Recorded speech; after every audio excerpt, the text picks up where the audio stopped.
Hey everybody, welcome to Beyond the Gatekeepers. I am Bishop-elect Vanessa Brown. I'm happy to be here with you as your host and moderator for this evening.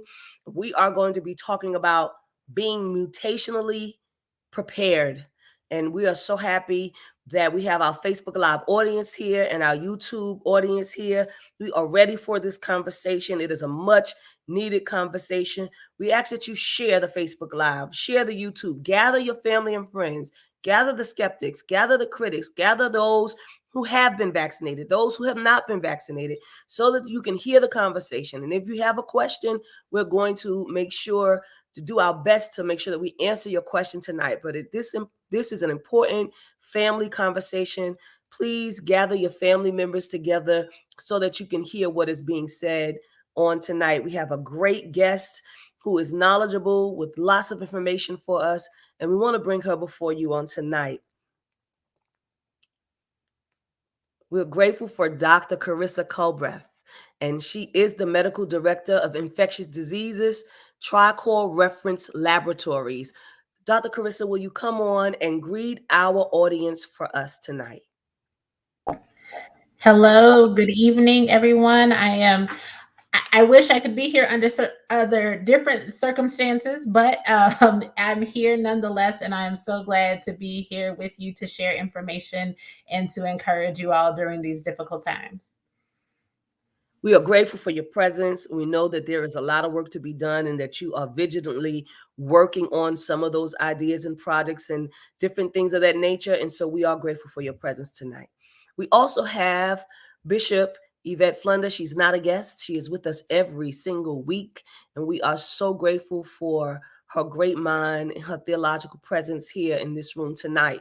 She is the presiding prelate of the Fellowship of Affirming Ministries and also the senior pastor of City of Refuge United Church of Christ in Oakland, California. Bishop Flunder, will you please come and greet our guest and set the stage for tonight's conversation, please? Let me first extend a great heartfelt and respect-filled appreciation to Dr. Karissa Culbreath for being with us. I can think of lots of people that we have had conversation with throughout this pandemic over these many months now and years.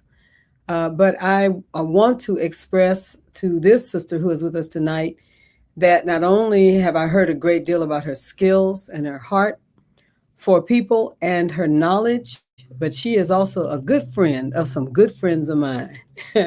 So I know that tonight, what we have between us is a real caring and concerned and informed opportunity to speak into our community. We want to encourage you because we know so many of you are carrying the same concerns about where to go, what to do, how to manage, when is it too soon, what can we expect about the variants, what can we do regarding our children, our elderly.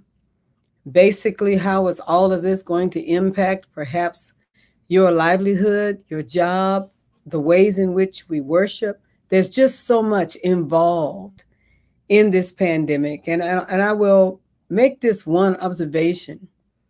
When began working 30 years ago around HIV and have now,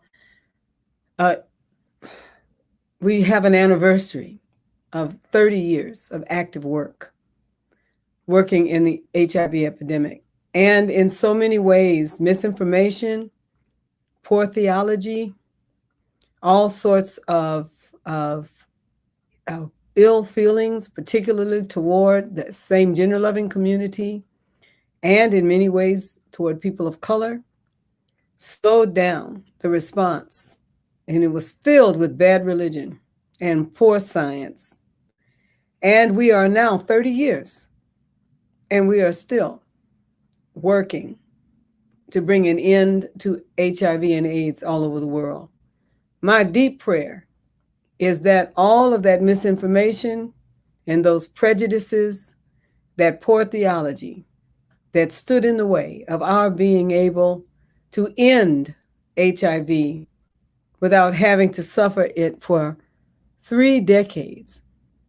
My prayer is that we will hear tonight and listen and become involved and engaged with bringing a swift end as much as we possibly can, as much as possible a herd of people can, that we can bring an end to this virus very, very soon. That is my heart's desire, my heart's prayer. So God bless you, Doctor. I'm so glad you're here. And to all of our listening audience, let's dig in tonight for the sake of our families and our communities and have a conversation. Let's have a good family chat about how best to be mutationally prepared for the mutant that has come our way. God bless you.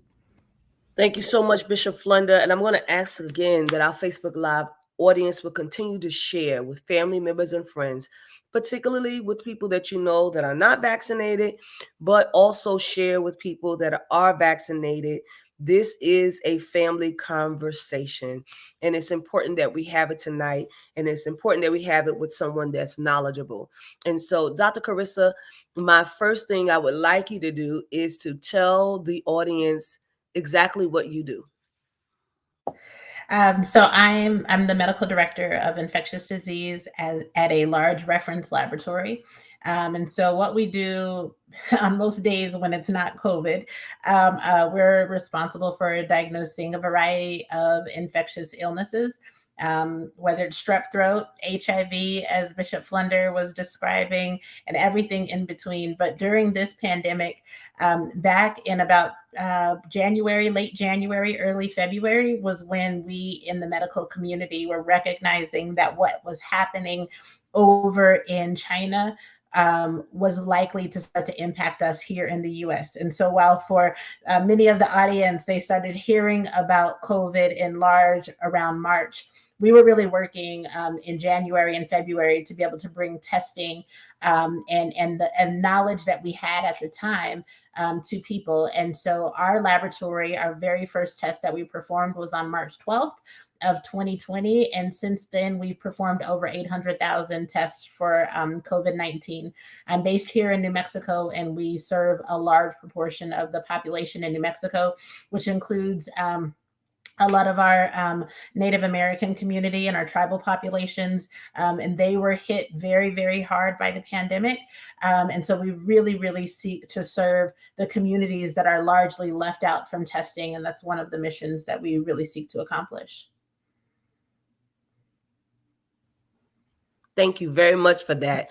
I think that's important for the people to know that you are skilled and that you know exactly what you are doing. And so there are several questions that I have, but I want to get down to, as Bishop Flunder was talking to me, we want to talk about, church gatherings. We want to talk about our children. We want to talk about travel. But before we get into that, I want to ask you about this new Delta variant that we've been experiencing in the United States for a little over 2 months or so. And I'm wondering if you can tell us more about that variant and about the other variants that are to follow or that are already here that we don't know about. So one thing that we know about viruses is that viruses mutate. And they mutate in order to survive. And so the more they have opportunities to transmit between person to person and to be able to circulate within communities, that is every opportunity for a virus to mutate. This was not an unknown variable. This is something that we were even considering back in February and March when we were making the tests for the virus, is that we were preparing ourselves for this virus to be able to mutate. So this is not an unexpected happening, and it's what happens with many viruses.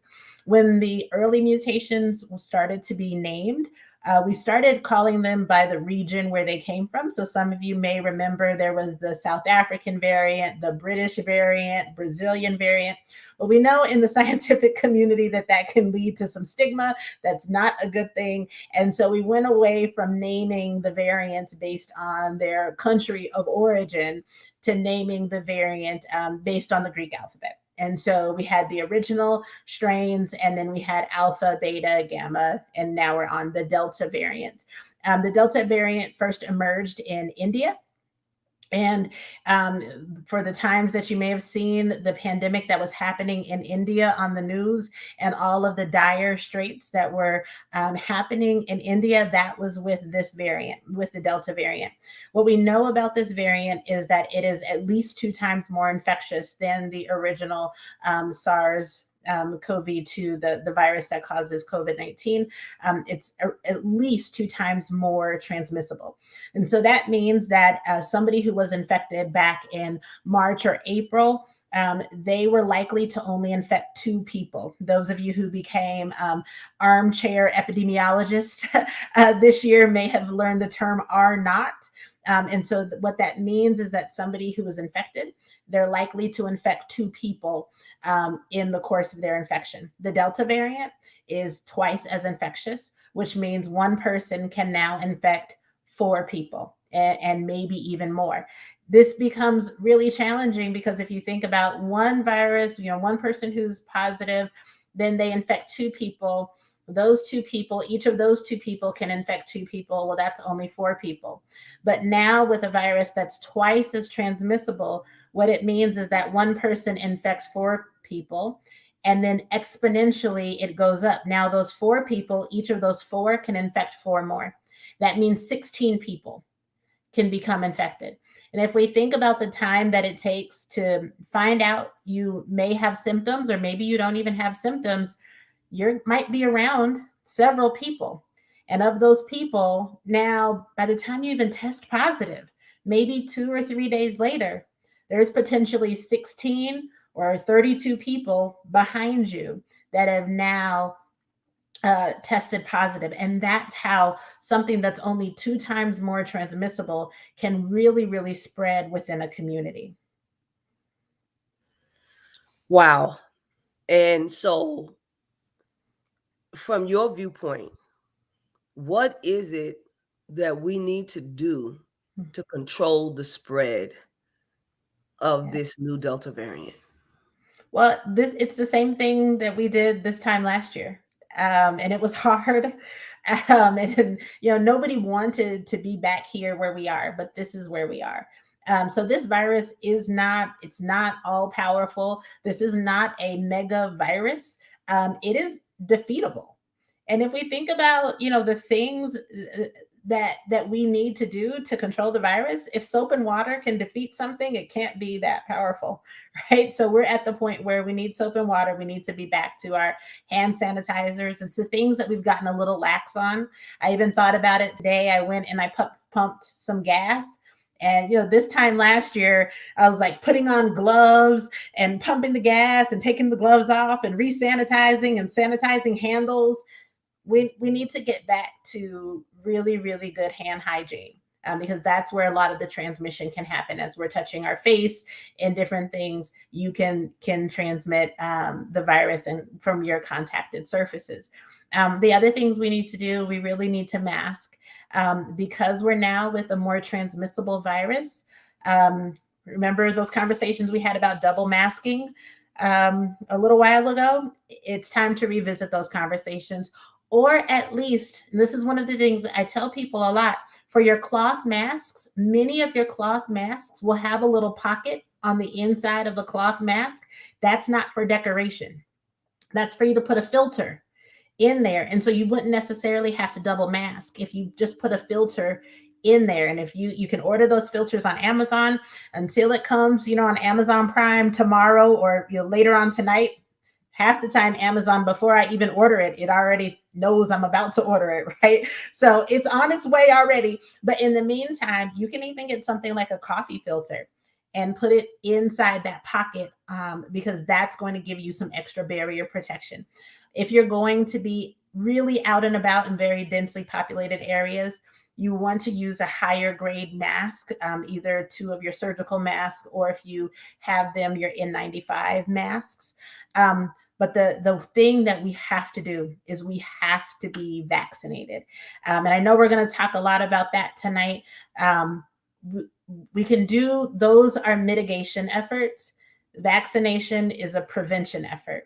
And that's what we really, really need to see in our community. It'll stop people from getting severe disease, but also these things will control the virus so that it's not being spread amongst people. And remember what I said, how do we get variants? We get variants when the virus is circulating, when the virus is replicating. So if we stop the spread from 1 person to 4 people, that will be an opportunity to stop the next variant from emerging. Thank you for that. And I think that to go along with this question, because we are talking about the Delta variant, are there more strands that are more variants that are more infectious? And this is a question from somebody in the audience, than the one that we're experiencing right now. So the way that variants are identified by the CDC is that we have variants of interest and we have variants of concern. So viruses, they mutate, and they mutate without intention, right? So I study viruses, I study pathogens. So I want you to understand that, the viruses aren't necessarily, having a virus convention and saying, okay, how do we do this better, right? So they mutate without intention. It's quite random. That's why, if there was intention behind this, the mutations would happen faster and be more infectious faster. It's taken us a long time, and we've seen a lot of different variants before we got to Delta that really did this. And so there are always small changes in the virus. Some of them make the virus more contagious, like Delta. Some of them make the virus not contagious at all. And that mutation kind of dies off and no longer will exist in some of them, it maintains status quo. And so the CDC categorizes every virus that mutates as either a variant of interest, which means we're going to keep on watching this one and let's see what it does. And then there's variants of concern, which the Delta variant is a variant of concern because we are now aware of its possibility.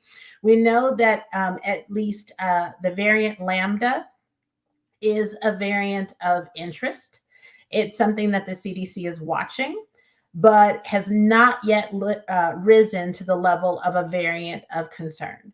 So I think we should all be aware that there could potentially be more variants out there if we can't contain the virus and stop the spread. Bishop Flunder, do you have anything you want to ask or add? Well, I think that the conversation with our folks that have to do with the mixing of, number one, the way in which we are basically very concerned about how vaccinations and medications have, in many ways, caused great angst based on historical realities among people of color. That's one piece of it that is sort of an ongoing reality because there's truth in it, because we do have those realities in our history. And then if we add to that the concept of faith, as many theologians and preachers and faith folks, faith healers and such, spend a great deal of time talking about the importance of trusting God through this, as versus taking the medication, and that in fact, even taking the medication is the absence of faith in some situations.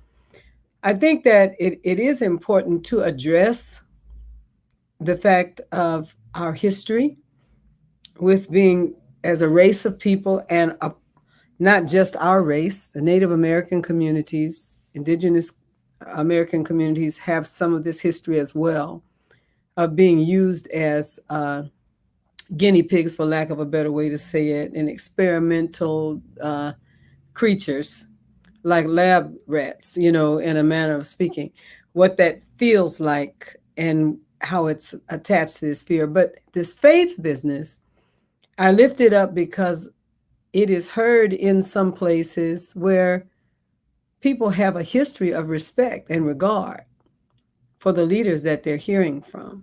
So I'm interested to know, how do you address these realities? I wouldn't lift it up if it wasn't sticking on as strongly as it does, even among people that I have a great deal of confidence in. And these are my colleagues, and we collaborate on a good many things. So I'm just interested to know sort of how you respond, Dr. Culbreath, to some of this. So I think one of my benefits in the response is that I'm a daughter of a preacher. So I had my fair share of Sunday school classes. And so, I've had these conversations, and I've had the conversations with churches and with faith leaders who called me to say, I don't know, maybe this is the end times, and maybe this is the microchip, or, whatever that may be. And, when it comes to how do we respond to the needs for the things that we need to do, right? How do we respond to slowing things down and staying in the house a little bit more and following instruction? We point back to the time where, the biblical story says that God provided instruction to stay in the house, where God provided instruction to go into the ark and shut the door, where there was instruction that was provided for the children of Israel when they put the blood on the doorpost to do that and then get in the house, right? And that was the act of faith. And so the act of faith was the act of obedience. And the act of faith was the act of saying, I am going to follow this instruction because it is right. And what we really need is the messengers to be able to communicate that to the people, because I think people are looking for trusted messengers who would say, if my pastor would just tell me, if my pastor would be the one that would tell me, then I would believe it. If my Sunday school teacher would just tell me I need to get vaccinated. My godmother, who lives in New York, she's on the prayer team. And when everything was shut down, they were calling around and asking for prayer requests.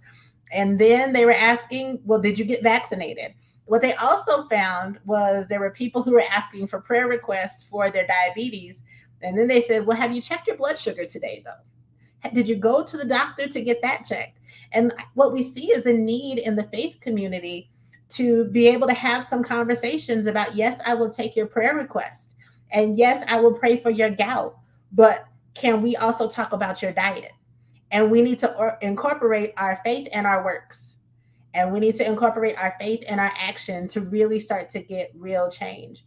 And to what you were speaking about, Bishop Flunder, about our historical mistrust in medicine. I wish that it was only historical back to the U.S. Health and Human Services study at Tuskegee. I wish that was the last time that our community was wronged by the medical system. But almost everybody that I know has a story themselves, yesterday, 2 weeks ago, about how the healthcare system has failed them.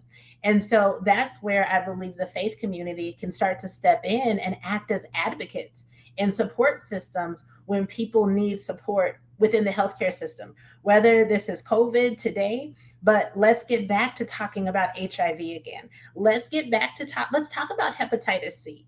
Let's have our faith conversations be about your healing, but also be about, we need to get the diagnosis before we can pray for healing. We need to know what we're doing, and we need to get the medicine so that we can be healed. And so I think this is a great platform and a great springboard for the faith community to really take another step of action in that type of health advocacy. That's wonderful. You lift up something for me that has been part of my conversation, and a troubling part of my conversation for a number of years, Dr. Culbreath. And that is that as an African American,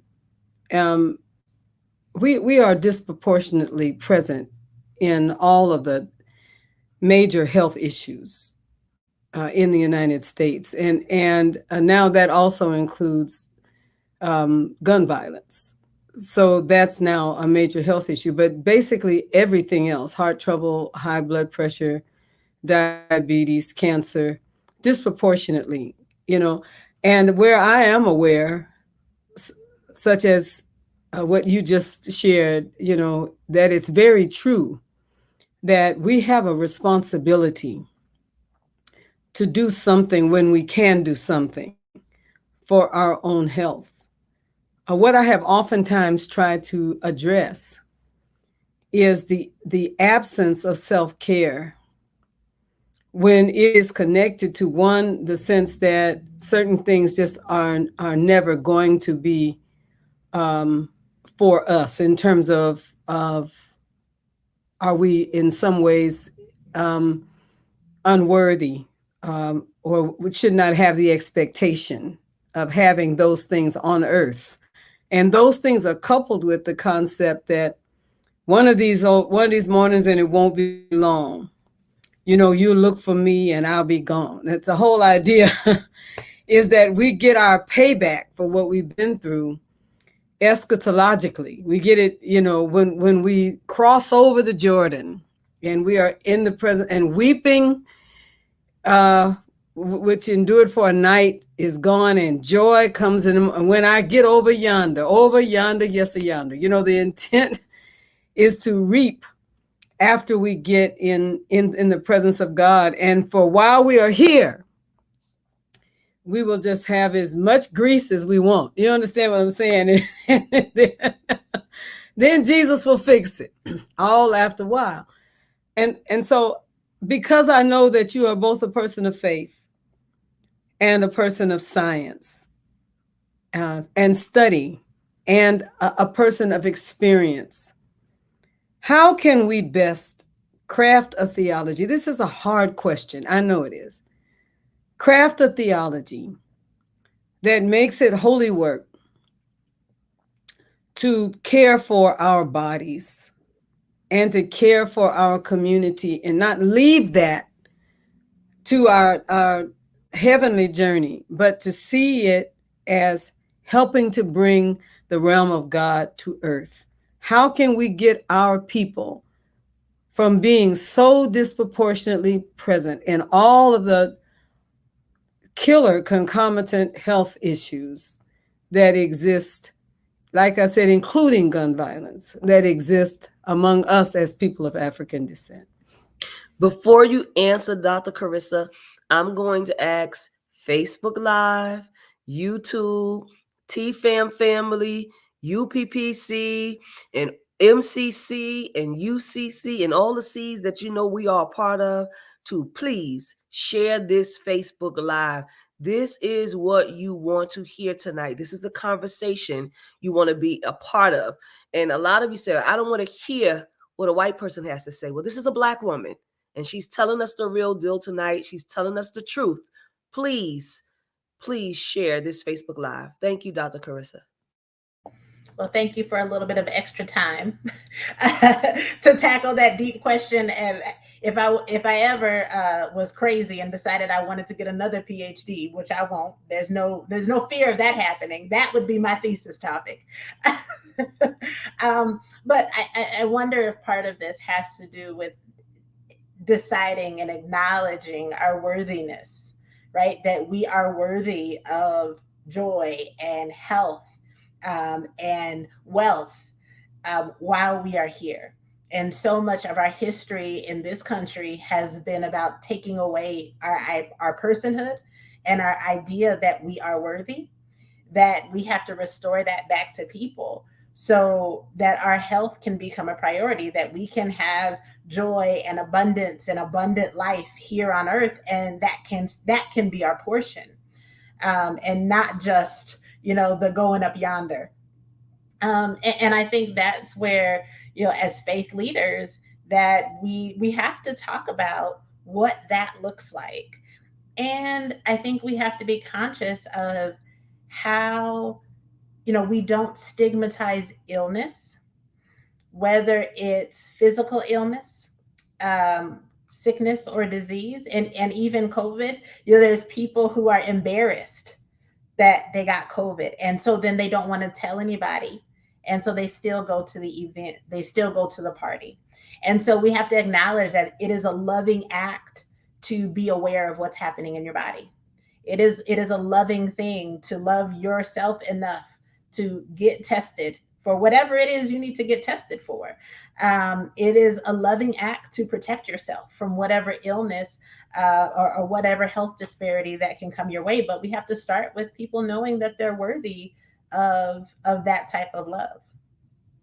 Bishop Flunder, I think it goes back to something you always say. Where is the salvific value in suffering? Right? Mm-hmm. And that people, we suffer for the cause of Christ, and we're just suffering and we're suffering. And I think that people don't understand that they don't have to suffer in this way, that we've always been taught that we had to do. I think that's Mm-hmm. very important for people to understand that. I've talked to so many people around even becoming vaccinated, and I don't know what's in that virus. I don't know what's in that vaccine. Well, you don't know what's in most of the processed food you're eating, but you're still eating it. You're Mm-hmm. still eating McDonald's and Wendy's and all these fast food chains and churches and fried chicken and all these things you're still putting in your body. All of the processed foods you still put in your body, you don't really know what's in them. Some of them have like 20 letters in it. You can't even pronounce when Yes. you look on the back what is being said, or but we're still eating those things, right? Most Yes. of us still have those yellow vaccination cards. Yep. Some people's are blue. Mine was yellow.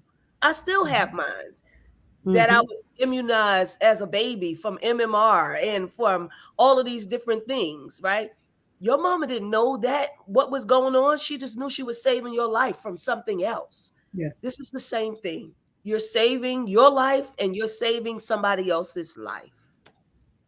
It's great truth in it as an abject lesson about love. That if we are to love our neighbors as we love ourselves, and we don't love ourselves, our neighbors are in real danger. Let's just put it that way. Because we don't love ourselves. And in some ways, if that is the way that we have been taught, then we are going to have to go all the way to the beginning and reteach in terms of how we approach this as people of faith. And if I am, as I say all the time, flying on the plane and the oxygen mask comes down, I'm supposed to give it to myself first so that I can help someone. How is it possible that I can help anyone if essentially I am not using the tools that can help me? That is what we call sacrifice. And that is the thing that is so indelibly printed on a people who basically historically sacrificed so much in order to survive in the world. Let's put it that way, that we have added a salvific value to sacrifice. The more you sacrifice, the more you please God. And so women sacrifice, and poor people sacrifice, and church people sacrifice, and Black people sacrifice, because I think we believe it gets us kudos in some way with God, shifting the conversation to suggesting that it pleases God, or it pleases good, or it pleases the divine, however it is you see it, it pleases God for you to care for yourself, is a huge shift to a marginalized people. But it is the shift, and I might also add that for some people, it goes so far in the pendulum swing until all they are concerned about is them and theirs.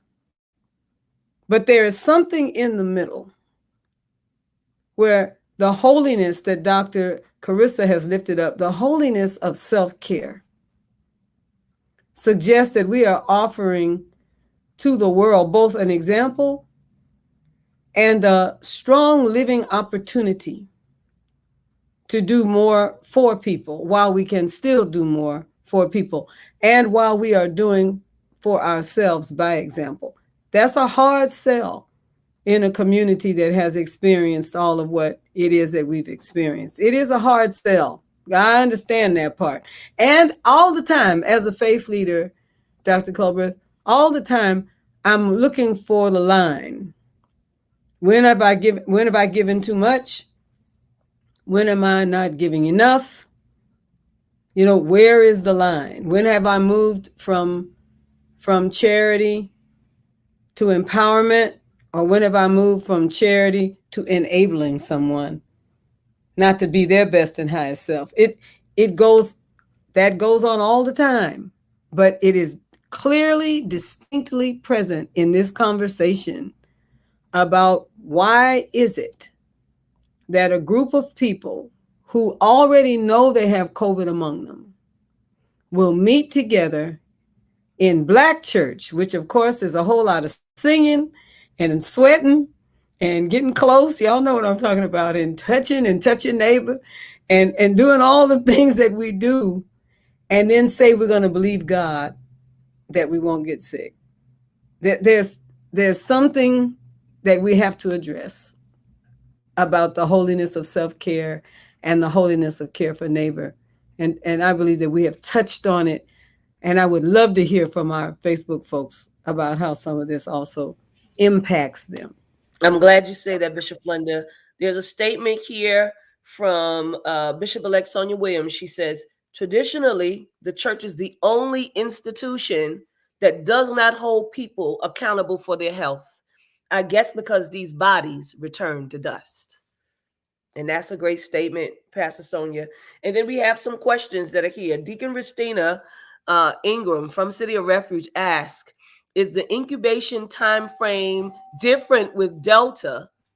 Is the time frame to swab different after exposure with Delta? It's a really good question. So the time frame is not necessarily different. The period is not necessarily significantly different.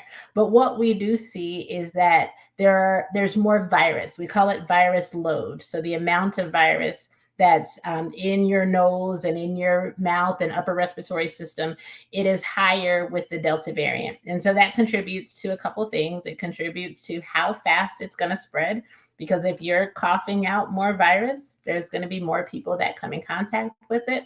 But it doesn't necessarily impact the time from exposure to testing, and that's really important.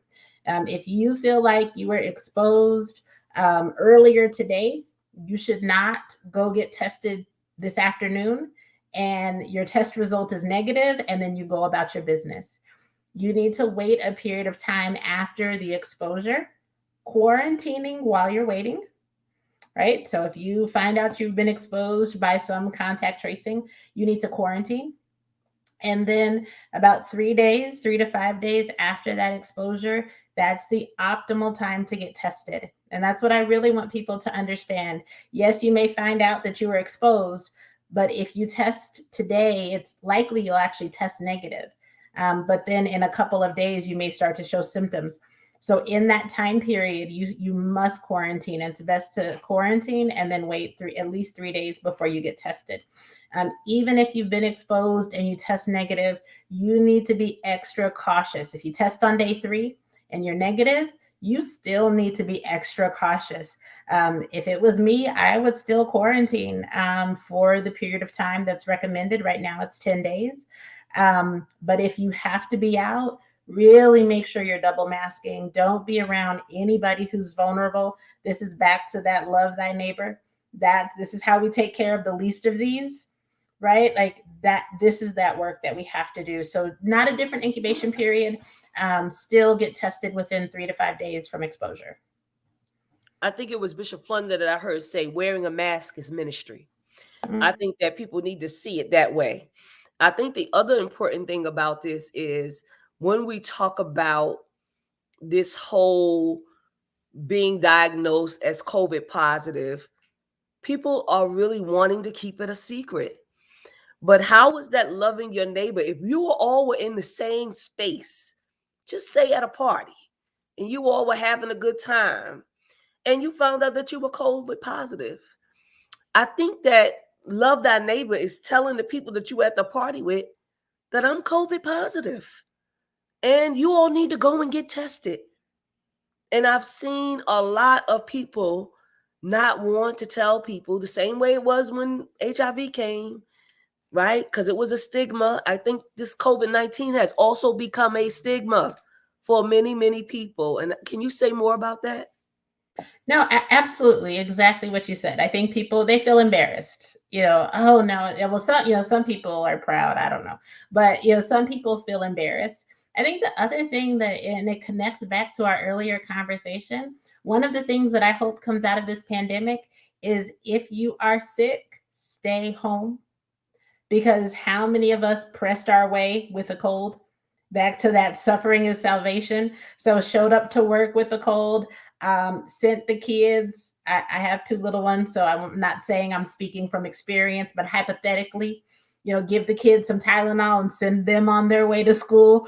Come on, get out the house so that their fever doesn't show up. We can't do that anymore. And so it's both loving our neighbors, but also loving ourselves. That if you feel sick and you've been taking NyQuil all night and you have to take severe cold in the morning, you need to stay home. And so we're not using our suffering as our badge of honor and our working as our badge of honor, that we take the time to allow our bodies to heal. Because whether it's flu or COVID-19, in 2019, there were 34,000 deaths from the flu. That's a lot of people who still die from influenza. We need to take care of our bodies and not expose people to anything.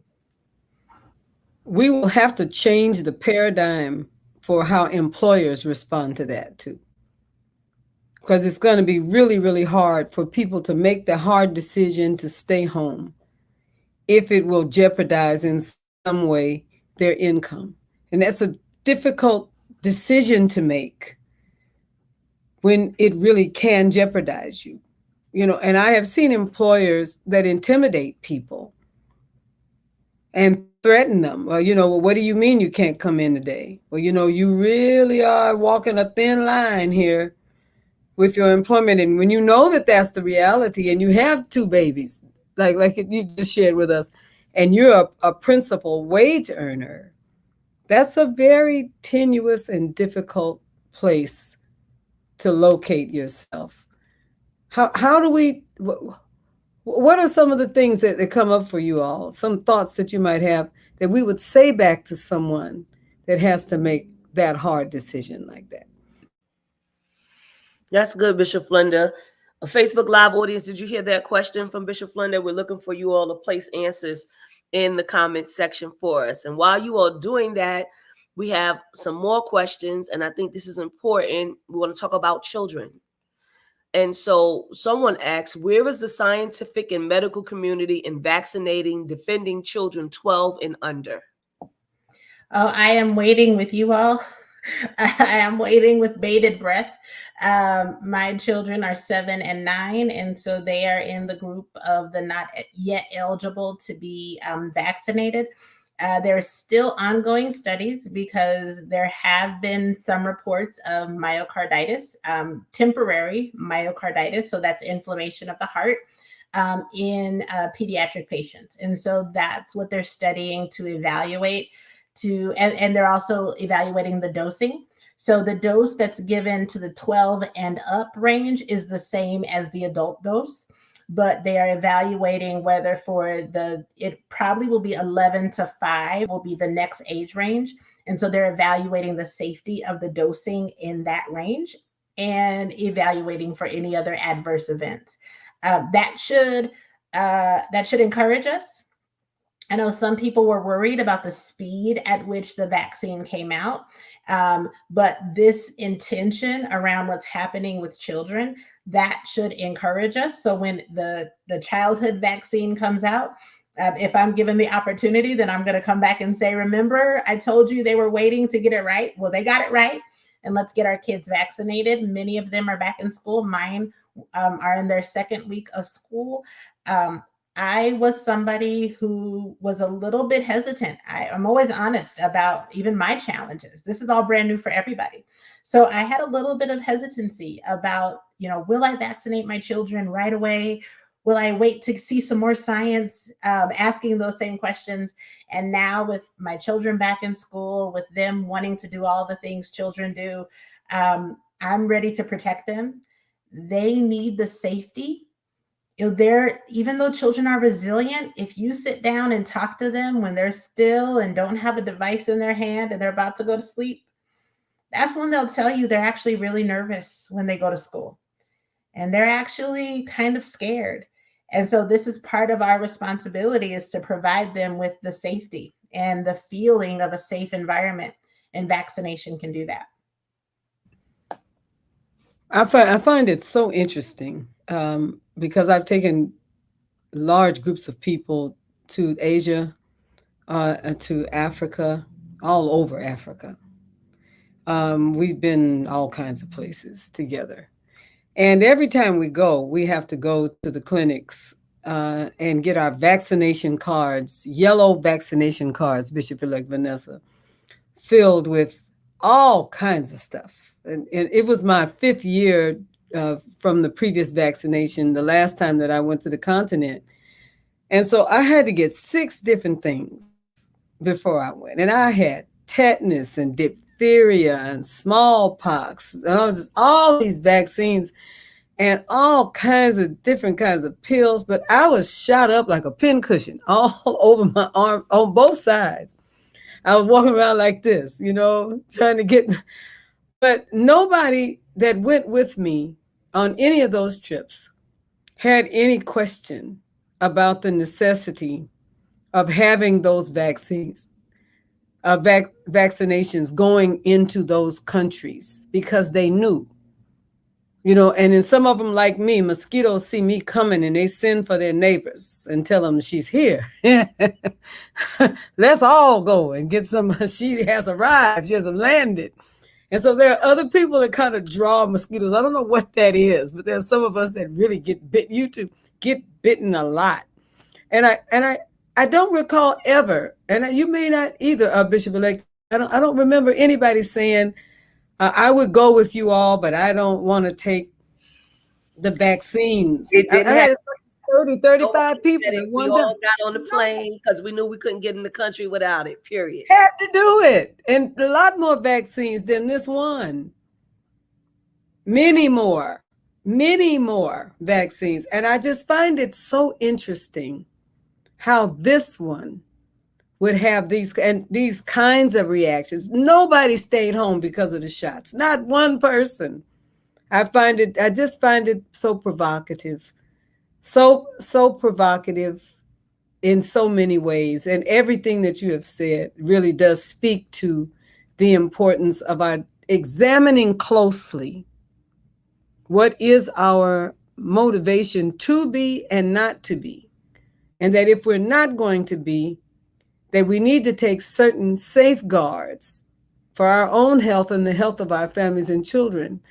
And if we are going to be, that we should not have this element of fear and despair.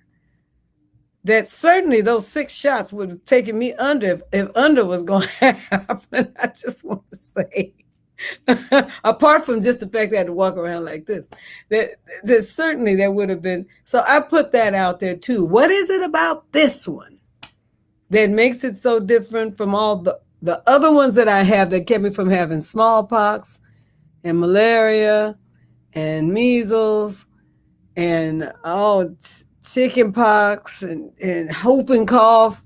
I had to have my yellow card have a yes in all those categories before I went to school. So what is it? And that, I'm not asking you to answer the question. I'm asking people to ponder the question. We've gotten on many a boat, haven't we? Gone to other countries, on cruise ships, and we had to show our vaccine cards to do it. And I haven't seen the kind of pushback when we went on those trips that I see sometimes around this. So I'm just, putting it out there for folks to at least begin to ask the questions. What is this? And why this one? I think that is an important question for us to ask. Yeah. Dr. Karissa, thank you, Bishop Flunder. Dr. Karissa, I have about 5 people. Please talk about the booster shot. Yeah, so the booster shot, again, nothing that's super surprising. What we know is that because the Delta variant is more transmissible, we also know that vaccinations, the immunity, it does not last forever from one shot. If you'll remember from the MMR and the pertussis, your children go for multiple shots and they're getting booster shots. What a booster shot does is it re-exposes your immune system to parts of the virus to help to develop what we call immune memory. And so what immune memory does is that it solidifies that exposure so that when your immune system, when it sees it again, you'll have a better response. So boosters, one, are not new for vaccines. They are not new for respiratory viruses. Think about we get new flu shots every year. Anybody who's recently had a baby in the last 10 years, even if you were fully vaccinated for pertussis, they're having you do another booster shot in your last trimester so that you have a better response, a better immune protection against pertussis, and you don't pass that along to your baby. So boosters are well known. What we know right now is the FDA is recommending booster shots for individuals who are immunocompromised. So that means your body doesn't make a good immune response anyway. So we want to build that up. and make sure that you can get the best immune response that you can, because you're not going to get a very strong one necessarily. So certainly immune compromised people. And recently, in the past day or two, there's now some recommendation and some discussion around getting a booster shot for the currently vaccinated adult population. And so even as a person around healthcare, I'm certainly a proponent of the booster shot. I also recognize that we have a lot of people who've not yet been vaccinated. And I want to prioritize personally telling people, if you have not had your first shot, I want you to get your first shot. We also thinking globally, there's many parts of the world that the vaccination levels are in Africa are at 1 and 2% of the population is vaccinated. And so I think there's a lot of opportunity for us to make sure that people are getting vaccinated around the world, because we live in a global community. And the Delta variant that started in India, it came to the US. It has to be our obligation and our responsibility to make sure that through vaccination, we're also protecting ourselves. So as more information comes out about the booster shots, I'm not opposed to them. I recommend them. I think it's appropriate, certainly for immunocompromised folks. And as the information comes available and the need comes available for currently immunized people, you please get your booster shot. But I think we have to continue to consider those who are not vaccinated. And we want to make sure everybody has that opportunity as well. Dr. Karissa, two things. We want to go back to children. Mm-hmm. What are you telling your children that are 7 and 9 years old every day that they need to do? Wear your mask, wash your hands. I mean, that's it. And people say, oh, kids they won't wear their masks. My son is the best mask wearer. I mean, we've been out on hikes in the mountains of New Mexico, and there's not another person for miles, and he is still putting his mask on. He's like, no, I'm outside, mask on. So let's not underestimate our children. Let's empower them and tell them, honestly, they are seeing it, they're hearing it. So we have to be honest with them. We can't, turn this into another boogeyman. There's a virus. The virus spreads when people cough and they don't have a mask on. It spreads if you're touching your mouth and your eyes and doing all these things. I need you to wash your hands. And when we can empower our children with knowledge, they're sponges. So they soak up everything else. They can soak up this. They know every word to every song. So they can learn how to wear a mask. They can learn that they need to wash their hands. We need to trust our children that they really can do this. I think it's that we don't trust ourselves, and we're the ones who forget, and we put that on the children. But they're really amazing when you tell them what's going on. That's excellent. And then church. Someone says, Cheryl Robinson Moore, when we do church, our singers, preachers, and other leaders remove their masks at the microphones. Doesn't this create a super spreader petri dish in the church environment? So that's a really great question. So there's been a lot of studies about how the virus spreads and how far the droplets that the virus is contained in our speaking or our singing will travel. And so it's really dependent on your sanctuary. It's dependent on the ventilation in the sanctuary. So, if you can have ventilation systems, that's really, really helpful, looking at improving those. And there's lots of resources. I think faith community needs to access resources that are available to help to improve some of our spaces. So there's some, resources that can be available around improving your ventilation. It would be important and I think super helpful if everybody can have their own microphone, because it doesn't make sense to, speak in a microphone and then you pass that dirty microphone. Remember, I come from church, so I've smelled those microphones before. Let's not, right? So if everybody can have their own microphone, and if they can't have their own microphone, then really we should either be masked is optimal. The face shields only do so much. And really, they don't do much other than protect your eyes from that being a source of the virus coming in. So they really don't offer a tremendous amount of protection. That question, it really depends on the distance. Really, we say the 7 to 10 feet is probably how far those droplets can spread. So it depends on the size of the congregation, but single microphones would be best in a church setting if you're having in-person worship services. Thank you so much, Bishop Flunder. People are answering your question with regards to someone being the breadwinner in the house and not being able to possibly go to work because they have contracted COVID or influenza. And Bishop-elect Sonia says, my response to that is, how do you judge someone's survival without having the means to supplement their income? And then Valerie Oliver says, employers can offer accidental insurance, which pays employees for sickness if they have to stay home from work if the employer does not offer paid sick leave. Yeah. All of that, it depends, of course, on the employer and what it is that they offer and whether they are actually health related empaths. There's some empathy about this kind of reality. And then it's also kind of like the balance between people who are made homeless because of loss of income and people who own the buildings that they rent from. That I have deep concern, and I support rent moratoriums simultaneously. If I was a landlord and I needed my people to pay rent so I could pay for the building that they all live in, I would have another set of priorities, or I could have another set of priorities.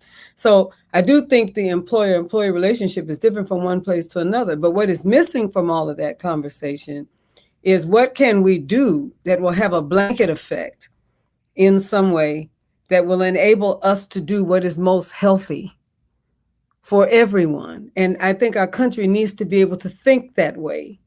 Understand that there's up the ladder, there's always a report up. If the report up is your landlord, or the landlord's report up is the bank, and the bank's report up is the FDC, there has to be some way by which we can all think about how everyone is affected by what it is that we're doing if we really want to see healing take place. So I say this only in response to a blanket statement that all of us say, that we should all wear a mask, we should all be mindful, we should all be careful, we should all get vaccinated. What impact does it have on each individual? Depends, is what will really determine how best we can do all of these things in society together. We have got to all feel each other's pain and each other's struggle in some ways simultaneously. It is, let me say it this way, it is both my privilege and my reality that I have to quarantine if I am in some way affected or potentially infected by the virus. It is both my privilege and my reality that I can still work and not have to leave the house and still have an income. But that is not everyone's privilege and everyone's reality. So when we make the statements, which we do because we know it's right, we have to take into consideration, so how does that really impact the lives of individuals? Migrant families, where it's 12 or 15 of them in the house at the same time.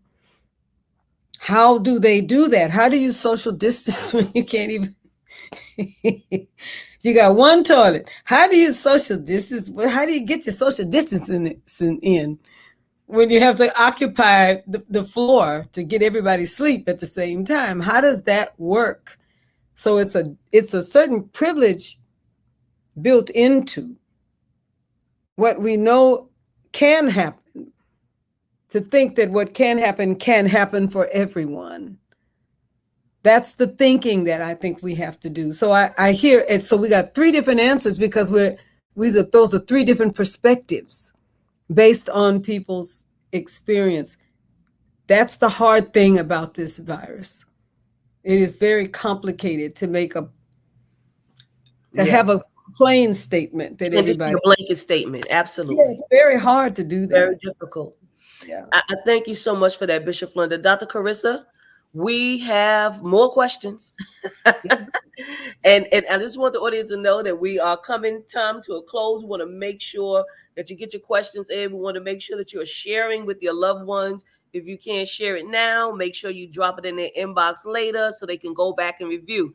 Here are, I want to talk about travel. I want to talk about depoliticizing COVID. And I want to talk about antibodies. I'm going to start with travel. Tell us about travel, because many people travel, for a living, travel to go to this city, that state to speak. Bishop Flunder is a well-renowned preacher, speaker, taking engagements all over the world. We canceled something this past weekend. And so tell us about travel. What are your thoughts around people really flying? Yeah, we shut down. Travel was really shut down quite a bit last year, and it reopened. It's where we need to use all of the same precautions. It's time. That's a good time, especially now with the Delta variant. It's a different time than if you traveled last April, last May. It's a different time, and so the Delta variant is different. It's hard to speak of social distancing in a congregate setting or in a multifamily home. It's really hard to social distance on an airplane. The airplanes are full. There's no extra seats on the planes. So if you have to travel, that's when we want to definitely double mask. I think that is a good time to consider adding a face shield. One thing especially when I travel internationally, I always wipe down my seat. The tray table is something that's not always cleaned as well. So you want to wipe that down if you have to travel. Right now is a good time to really consider your travel arrangements, particularly if you are unvaccinated. I've seen several news stories over the past couple of days where people took a wonderful vacation out of the country and contracted the virus on vacation, and died alone in another country. So if you are unvaccinated, you really, really need to think twice before you travel. I think the other thing that's important to just think about and just be aware of, things, we are back to a very fluid situation. That was my word for last year. It's fluid. That's going to be the word again. So if you have international travel planned, you may need to find out the night before what the entry requirements are. You're going to need to find out what the exit requirements are. If you need to be tested, if you need to be vaccinated, those things can change overnight. So really be cautious and thoughtful about your travel, especially during this time. Thank you for that. I also want to ask you, there is a particular question by Bishop-elect Sonia Williams. She says her 3-year-old great niece tested negative 3 times for COVID, yet is very ill with all symptoms, inclusive of a fever. Her daycare shut down because 5 other kids tested positive. Why is she getting a false negative? So there's many different reasons.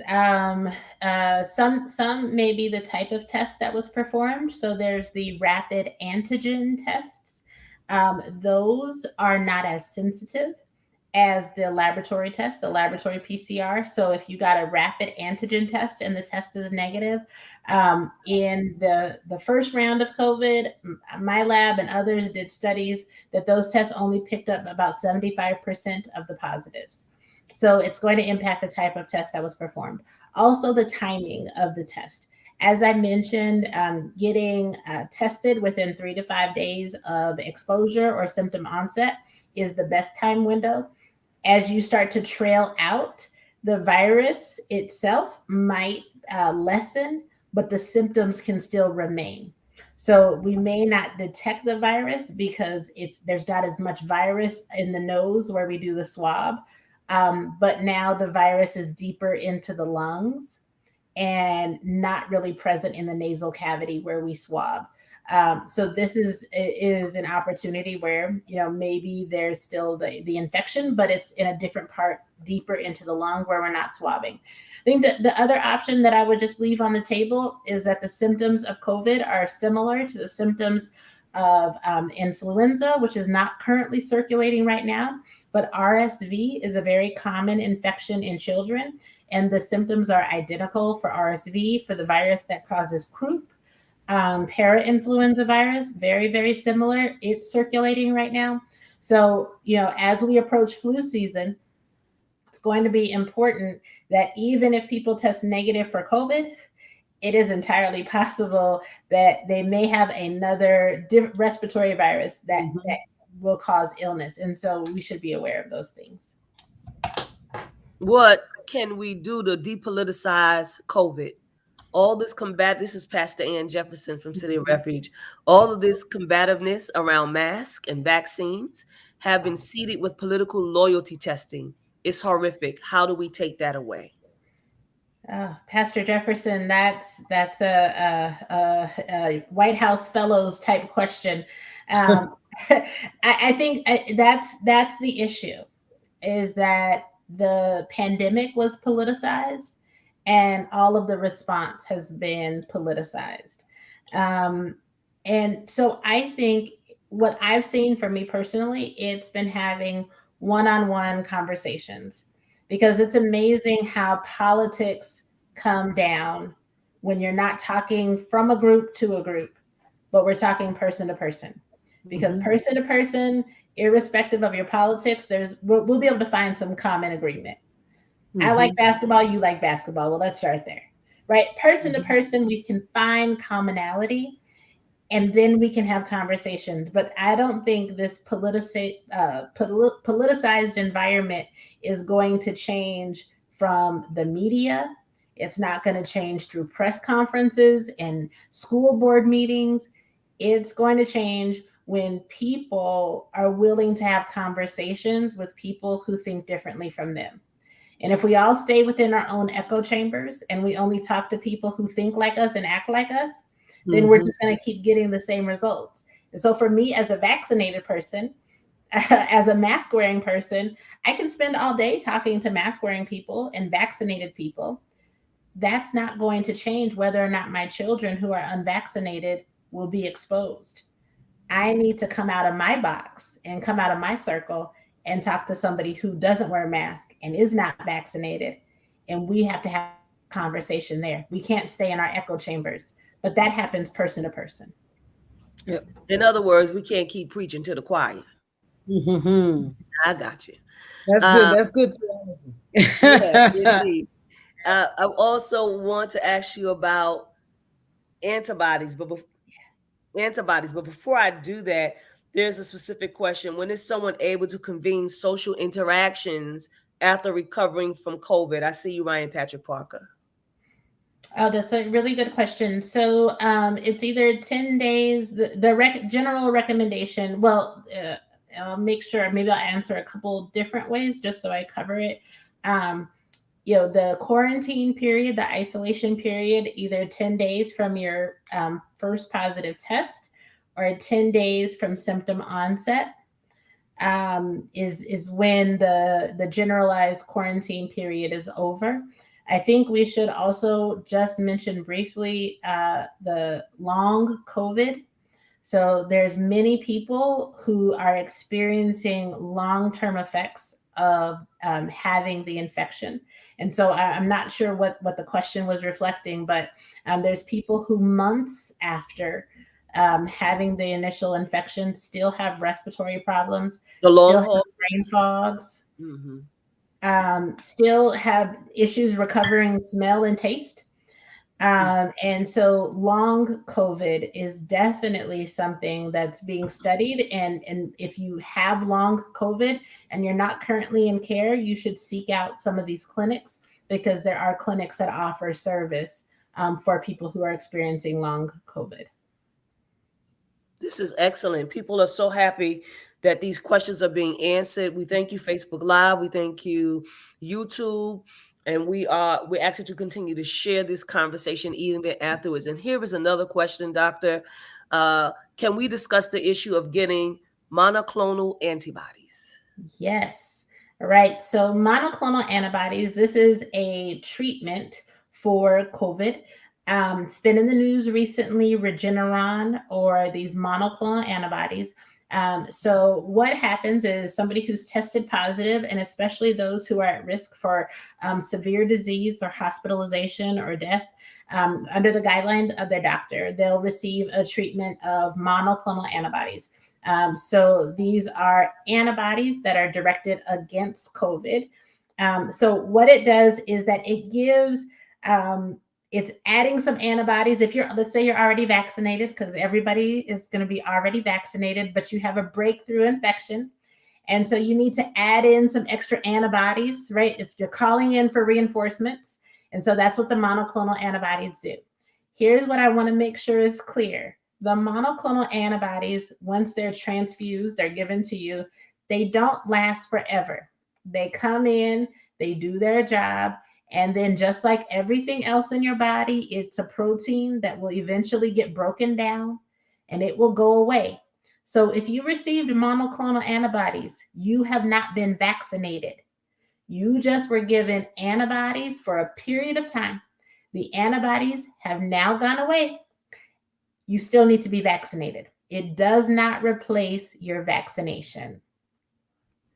There's something that you brought up for me because you know I have a great tendency to wax theological when I hear this, but I think about there's a scripture that says that after you have suffered a while, that the spirit of the presence of God will strengthen, settle, and establish you, and it suggests that in order for us to really go through life and trials and tribulations, we have to be given a dosage of difficulty so that we can develop the antibodies, spiritual antibodies that we need. Not enough to kill us, but enough so that we recognize it, that it is in us and it strengthens us instead of destroying us. There's nothing more problematic than to have somebody tell you about life who has had no life experience. You need for them to have been through something and gotten on the other side of it. I think that way really about vaccinations, because vaccinations stimulate us to have an immunogen in our system against a disease because we get a little bit of it. Not enough to destroy us, but enough for us to build an army around it or build an army with it so that when it comes back again, it won't kill us. We are able to grasp that theologically. We're able to understand that after we have suffered a while, then we are strengthened and we are enabled and we can help others and we can empower others with our testimonies. I think that we have to apply that same theology to the courage to say that I'm going to be enabled against this thing because I have gotten not enough to destroy me. It was never intended to destroy me, but just enough so that I can form an army around it, keep it in its place, and use the experience to be someone who can help others who pass through that. I want to put that out there theologically. I'm expecting at least 8 to 10 preachers to preach about it. That's a worthy offering right there, Bishop Flunder. You hear me? Listen, the saints preach, Bishop. That's a worthy offering, saints. Come on now. Look at Dr. Karissa. Listen, she waving a hand. That was good. That was really good because particularly for people who tend to be biblical literalists, sometimes you just have to give the word back to them in a way that they can understand it. That was very, very good, Bishop Flunder.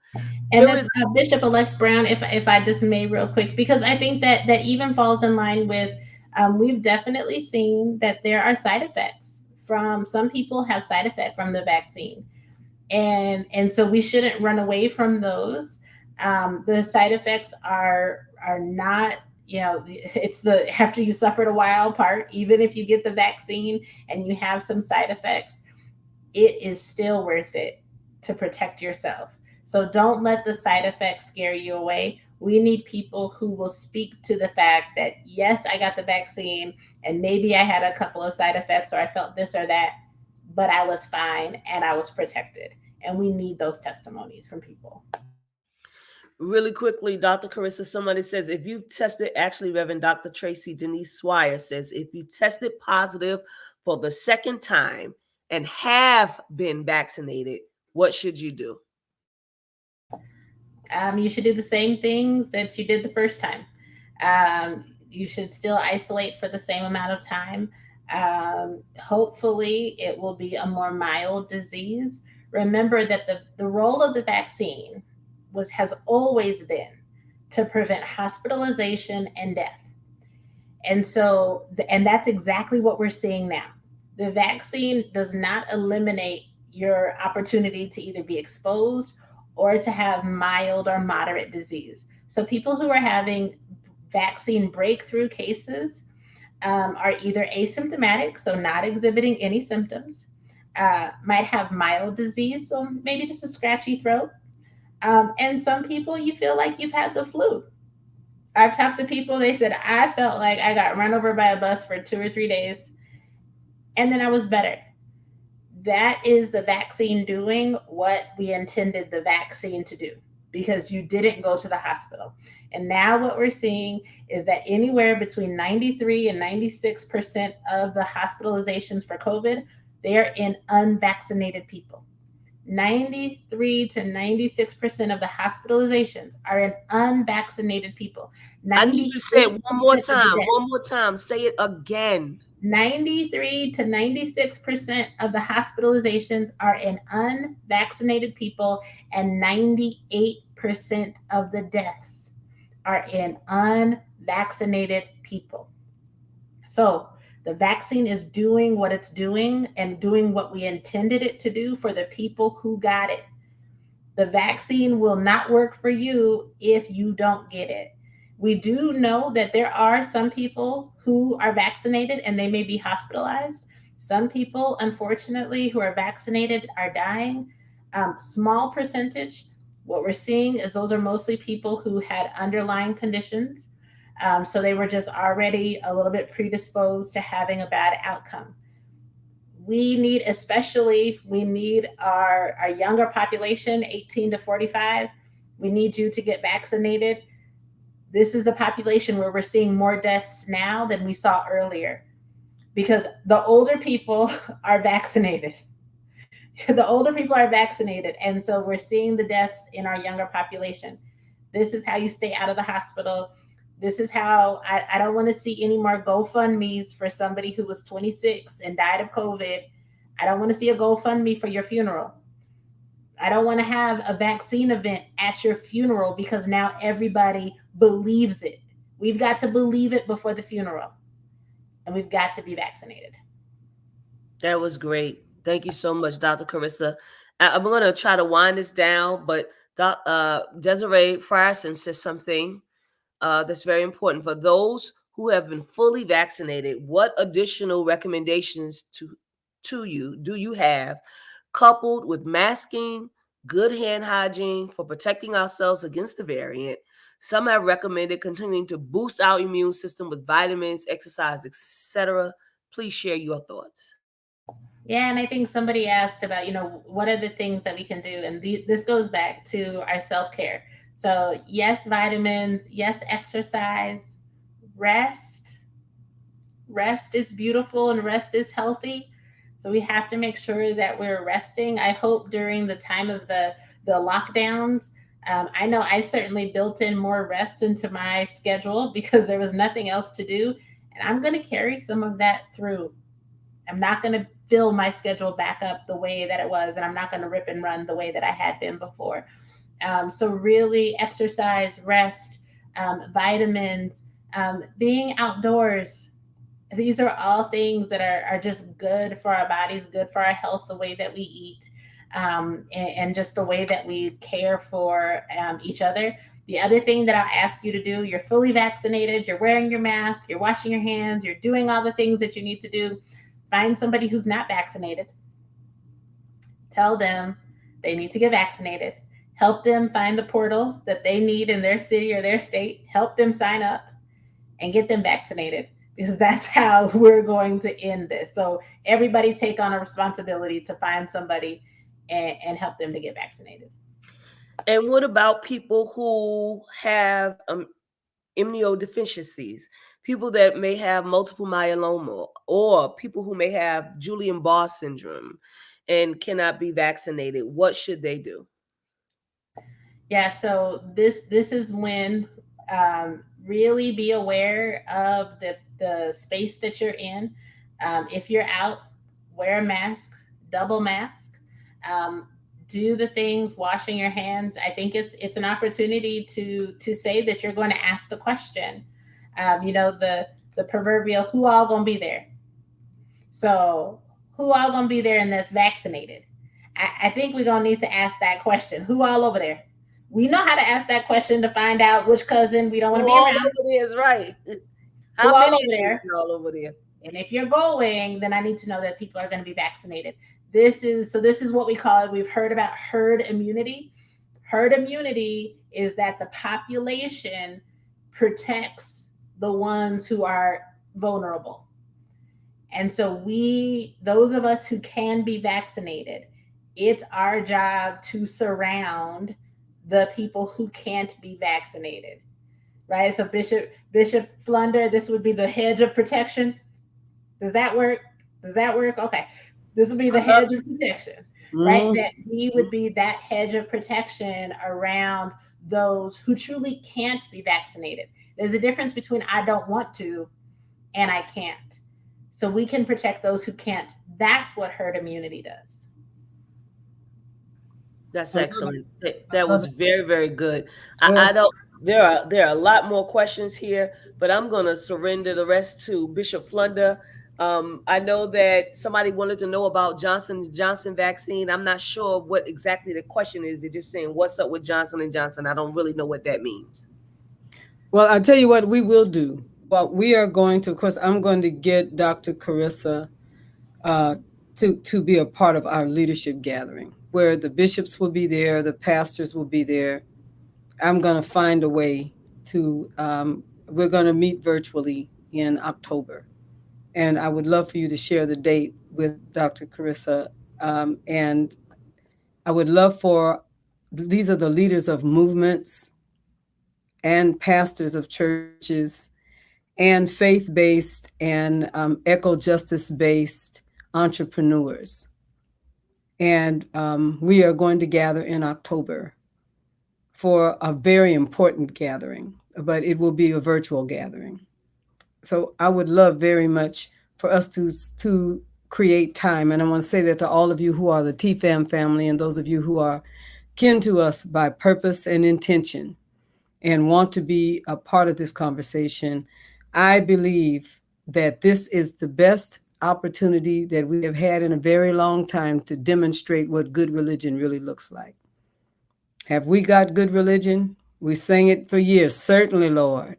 Have we got good religion? Certainly, Lord. Well, if we're not about healing and we're not about wholeness, if we're not about self care, if I'm not the first temple of God that I am concerned about, and then become able to be concerned about other temples, something is wrong with my understandings of good religion. So we have an opportunity to speak back into the atmosphere that is familial and not political. It does have to do with helping the body to live. I'm going to ask Bishop-elect Vanessa to follow up with Dr. Karissa Culbreath.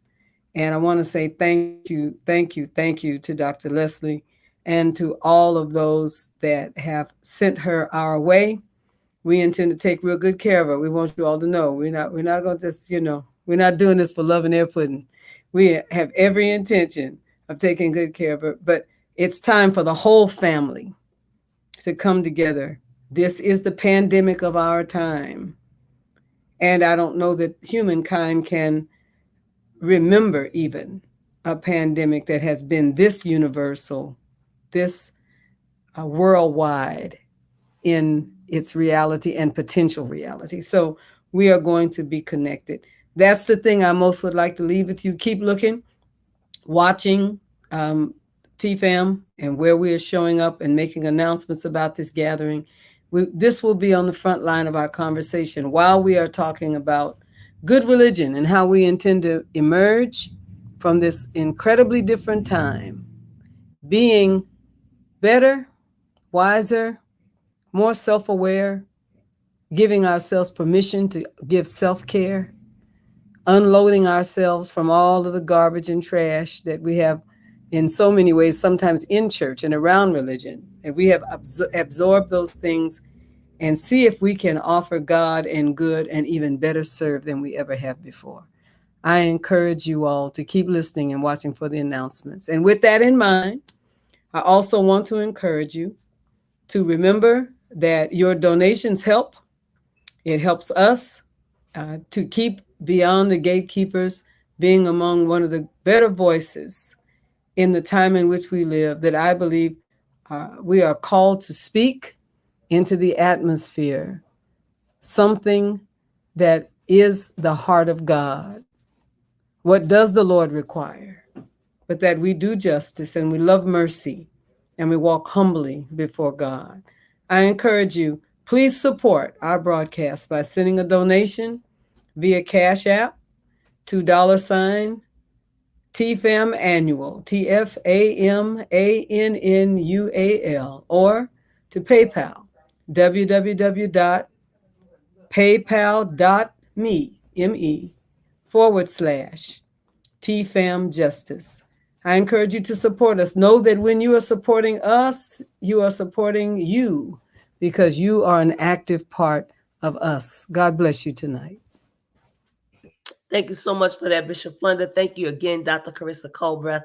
We want to make sure that we have do the rest of our announcements. But I want to say to the people, I preached for Bishop Flunder on Sunday, City of Refuge, and I talked about the battle for the heart of humanity. We are in a battle for the heart of humanity. Love thy neighbor as you love yourself. Do what you need to do for yourself so that your neighbor can also feel, that you have empathy for them and that you are understanding, that you're caring, that you're loving in reference to what their plight might be. Thank you all so much. Our next announcement coming to us is from RIM, Virtual Experience, TNT Tuesday Night Talks, RIM Fellowship United Church of Christ. Bishop-elect Sonia E. Williams is their senior pastor. Please go to www.rimatlanta.org every Tuesday night at 7:30 p.m. Eastern Standard Time for everyday real, relevant, Bible-led conversations. You can find them on Facebook, Instagram, and on YouTube. Please, please, please check them out, and you'll have more information even on their Sunday worship services. Thank you so much. We also have Nubian Flunder. She is the daughter of our presiding bishop. She is the founder of the Healing Place Apothecary. You can go and find her product on her website, www.thp, which stands for the Healing Place Apothecary.com.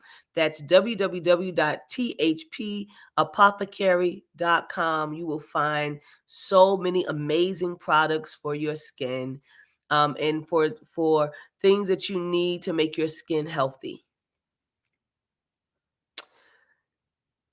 Please check out Sky Michelle's Teas and Things by going to www.skymichelle.com. Sky Michelle is the kid boss. She's turned 8 years old a couple of weeks ago. She has collections, Dope Black collection, a Faith collection. She has quotes by Bishop Flunder, Kara motivation quotes. She can customize t-shirts, and you can follow her on her Facebook page or on her IG page by going to I Am Sky Michelle. Our tech person for this evening, and since we've started Beyond the Gatekeepers, is Susan Webley, Pastor Sue. And you can go to Kara Solutions. Focus on your passion. Let Kara handle the rest. She handles remote production and video conferencing. She can provide admin and tech support. Let Kara do the heavy lifting so that you can focus on your event. She also does custom branding, which consists of promo graphics, overlays, intro and outro videos, presentations. She does show development, planning, guest engagement, training on Zoom, StreamYard, Restream, and more. And if you like more information, please email her at sue@kara-solutions.com. That's Sue at Kara, KARA-solutions.com, so that you can get a free consultation. If you want to advertise with Beyond the Gatekeepers, please email us at beyondthegatekeepersshow@gmail.com. That's beyondthegatekeepersshow@gmail.com. As Bishop Flunder said, thank you so much for joining us on tonight. We appreciate your support. This is going to be a series. On next week, we plan on having someone else to come and fill us in on all of this information as it relates to COVID. We want you to support our broadcast, as she said, by sending a donation to us. We are grateful for what you are going to give to us. God bless you. Have a wonderful evening.